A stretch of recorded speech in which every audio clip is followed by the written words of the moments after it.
And I think paying attention to that, he is such a great example of possibility. And as you shared with those important values, I think that's the thing we need today. We are co-creators of our future. But in terms of young people, obviously you mentioned the likes of Martin Luther King and other great leaders who've been inspired, but how do we maintain that relevancy today? In terms of younger generations rising up who may not be as familiar with the stories. What would you suggest if they can take one thing, one piece of inspiration, if you were to pass something on, what would you wish they pay attention to? Well, his simplest message to all of us was, my life is my message. This is a one-sentence. He's actually a great man for the Twitter era. He said so many things in short, pithy one-liners. Work is worship. Right? And this business, I think it came on a postcard. He sent it on a postcard. Somebody had invited him to an event he couldn't go to.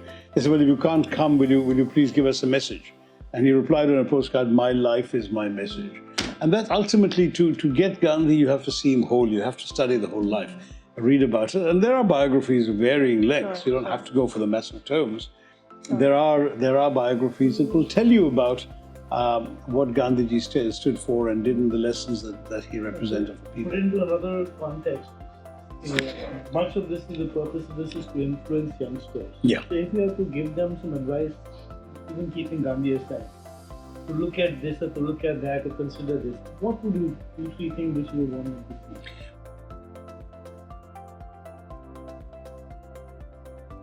Well, I think certainly I hope that they will stick to the truth, which is something that I hope they will understand that they should use the right means to achieve the right ends, otherwise they undermine their own case. I hope they will understand that that non-violence is almost always better than violence. In fact, I think Gandhi, one of his lines was, hate begets hate.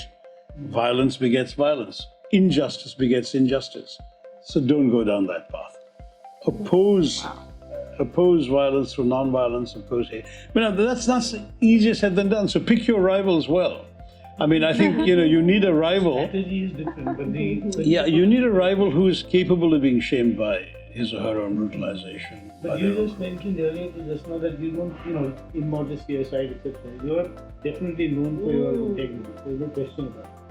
You also take sides based on the situation. I mean, you're not a politician. That's true. So I believe in what I believe in, and It's an incredible thing. And one of the few people in the country, perhaps the world, who do that, and that's fantastic. Use integrity.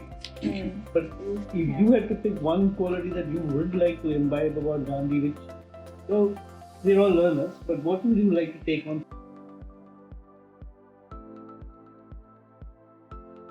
Well, I think that he was the kind of leader who is easier to admire than to emulate. Oh, no. I honestly think that... You're putting that question aside. I'll tell you why, because, he had such an incredible degree of, an iron will, what he put himself through, and what he put people immediately around him through as well, was something that, first of all, wouldn't have occurred to others, didn't occur to others even in his own time. And secondly, it's hard for others. People have homes, families, responsibilities.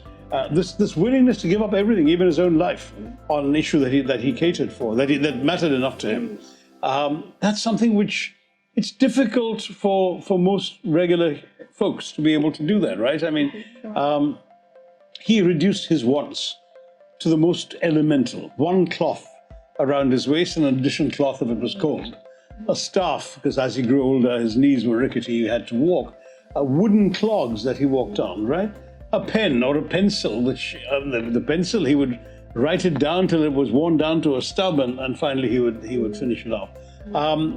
He never even bought paper. He wrote on the backs of envelopes of letters that people wrote to him. So when you have so few needs, you can give up anything. And that's part of his thing. And okay, so there are people who will say, but that's wrong. He neglected his children, he neglected his wife. And you can say from a modern person's point of view, those are probably failings. And I don't want to imply that everything about him is wholly admirable. I don't think that for most of us, it's possible, for example, to put the larger cause ahead of our own family and our own immediate circumstance. Most people would tell you, take care of your family first and then fight your battles with the world. Gandhiji never even knew that limit. He essentially put his own convictions ahead of everything else. And that's difficult to emulate. It's truly difficult. I think you can admire him and say, wow, but I couldn't do that. And in all fairness, given the fact that his own children ended up having serious problems about the way that they lived. In fact, the grandchildren are now bigger admirers of him than their fathers were, and that's partially because of that neglect of the personal in the quest for the larger issue. So, young people. I think that you are bringing, which you're not perhaps seeing. When you talked about non-violence is actually love. And I do think you bring love in, which is very rare as well. Yeah. You're kinder, you're more decent, you're more warmer than most people are in leadership, and I think you should accept. But I think if people are going to be working in the public space, in politics or public life, they may as well do so out of love. I mean, you can't care about issues and people if basically you don't care about them as human beings whose lives you want to affect through your actions. I think Gandhiji was profoundly aware of individual human beings as well as the mass of humanity. He was dealing with people in large numbers, and he was also dealing with individuals.